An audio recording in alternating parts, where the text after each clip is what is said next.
Well, good morning, good afternoon, everyone, depending on where you are in the world. And welcome to episode 2 on implications of artificial intelligence and technology in strategic marketing.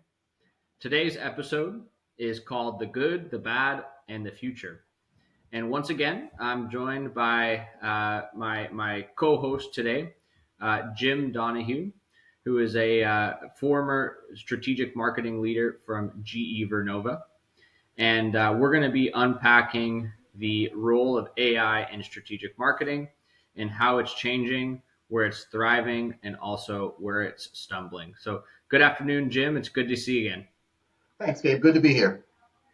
All right.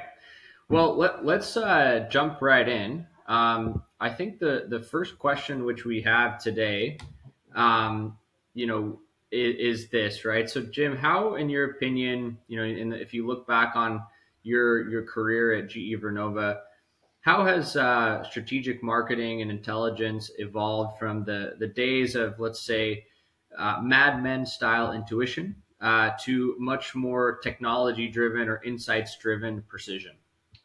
I think that really summarizes it. It has become much more data driven. Hmm. I think that there still may be a place for intuition, but I think relying on it is maybe a little bit dangerous sometimes. Hmm. There's no substitute for good solid data and kind of taking you and your strategic plans where the data leads you. Right. Exactly. No, I fully agree. And that probably one of the biggest things is that abundance of data now that has helped us evolve, right? Yeah. So, yeah, I think that, building upon this concept of how the volume and availability of data has grown and helped to kind of transform and evolve marketing. It's also well understood that it's kind of the foundation for any technologies like artificial intelligence to make an impact, right? That good data. Yeah. So, from your experience, to what degree did you see, customer insights or competitive insights, market insights, you name it, affected by these tools? Yeah, well, again, I think as time went on, the changes that I saw were, kind of the ability to sift through the amount of data that was coming in, all of the various feeds that were coming in, and Hmm. using AI to really help sort through that, categorize that, organize that, so that it can really then be used in a meaningful way. And I think that that's something that, quite frankly, as time has gone on, that all of that amount of data or different amounts of information, the vast amounts of information that have been coming across people's desktops, has really become overwhelming. And you really Right. need something like AI to help you get through that and really make sense of it, because like I said, it just can be a little bit overwhelming. Hmm. Hmm. Absolutely. And I think, just some thinking about some real life examples of this, right? So obviously, when we talk about the customer side, I think we've seen these technologies uncover patterns that maybe the human eye might not pick up upon, buying Yeah. habits, timing, purchases, things of that nature. Obviously, from a marketing perspective, everybody talks about personalization, right? And knows quite a bit about the Netflix personalization and their recommendation engine, right? Yeah. And then being able to predict future trends, right? Whether it's actions from a competitor or market shifts, right? I think these are Yeah. some of the major ones, right? Yeah. Now, but before I move on, any others that come to your mind based on your experience? Yeah, I mean, clearly, I guess we've all come to know and maybe love things like the Netflix suggestions that we get for what to watch. Sometimes that, Mm-hmm. it's kind of interesting, some of the recommendations that come across, and you follow up on them and actually enjoy, something that was recommended. I will say though, I wonder how much in a B2B situation, how that really is going to play out. I mean, Okay. I can see, on a B2C scale, absolute value in those types of recommendations and the real time analysis of what you're watching or what your search engine is looking for.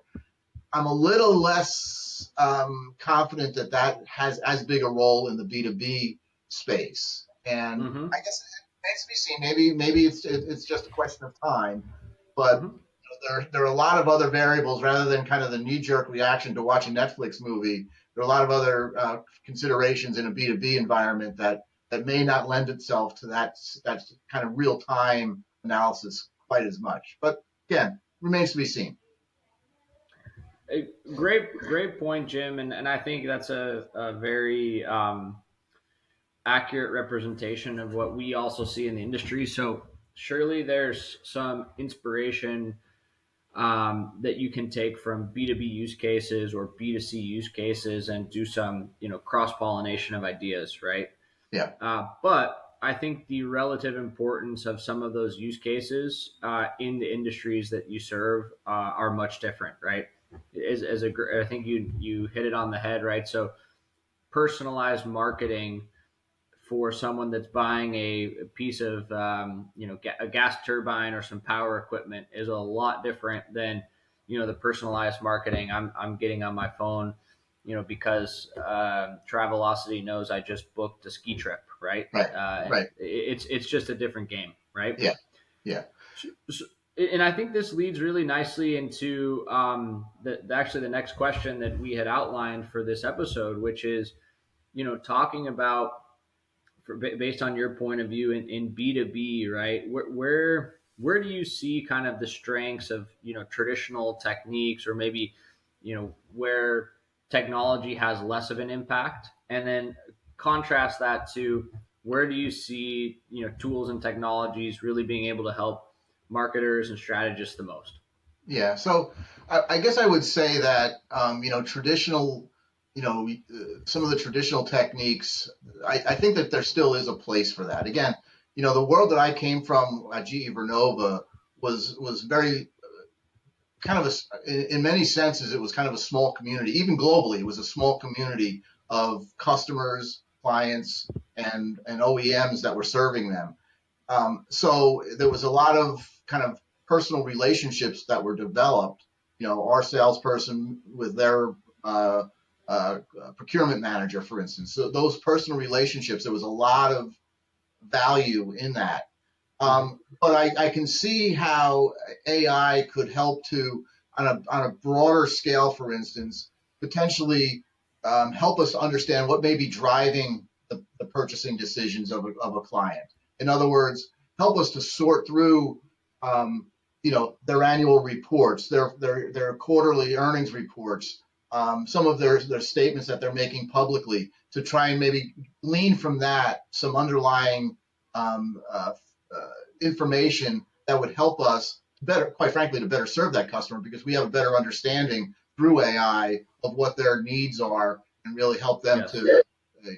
to steer them to a decision that benefits both them and the us or whoever is trying to serve that particular customer. Mm-hmm. Mm-hmm. Yeah, I completely agree. I think this is the one that you mentioned about earnings calls, things of that nature is a really, really good example that we've seen.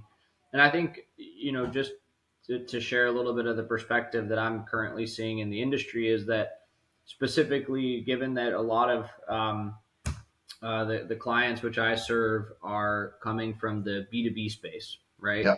Um, it feels like the most effective tools that are out there, or applications of artificial intelligence, are those that act to use kind of an industry jargon, almost like a co-pilot to the marketer or the strategist or the analyst, right? Mm-hmm.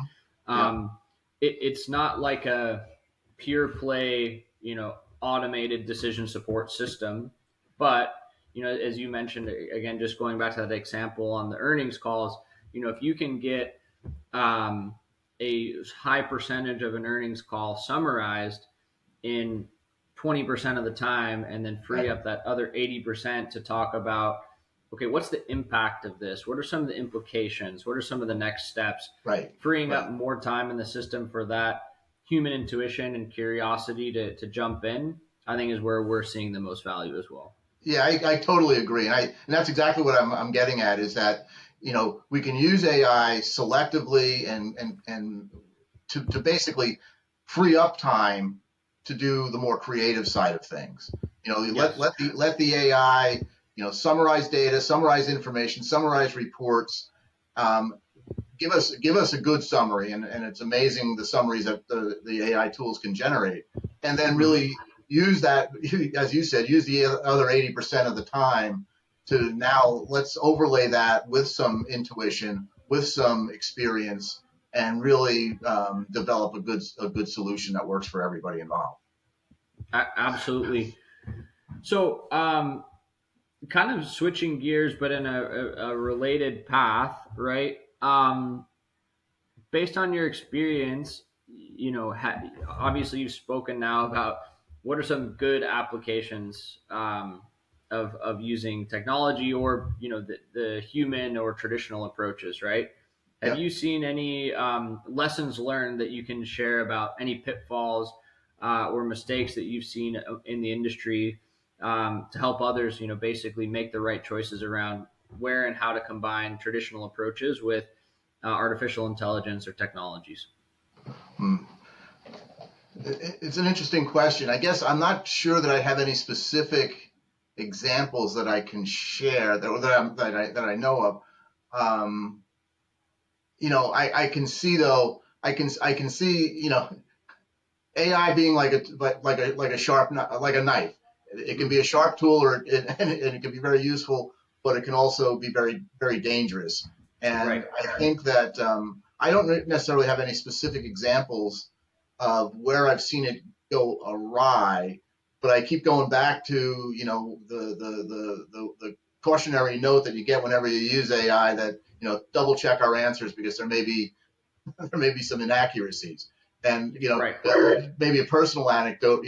My daughter has a side gig where she does some training of AI tools, and she'll be sitting there, and we'll be chatting, and she'll ask me some kind of off the wall questions, and it's like, yeah, that doesn't sound right, and you're wondering, AI generated this response, and it just doesn't.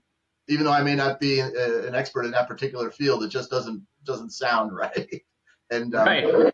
so we're seeing a lot. I think that, and I think the tools are going to get better. I think that that's part of the whole training process, and but we're still in that, maybe going through some of those growing pains right now. Absolutely. And I think, Jim, as we come up to our time today, that was a very nice lead in to the last question that I had for you, which is, any perspective that you can share on how do you sort of strike that right balance in your team of leveraging these tools and technologies, but making sure that core human intelligence stays in the marketing and strategy team. Yeah, and I think that's really the key, is striking that balance. There really is a place for both. In my opinion, there's really a place for both. There's a place for that, assistance from AI with the data, with the vast amount of information.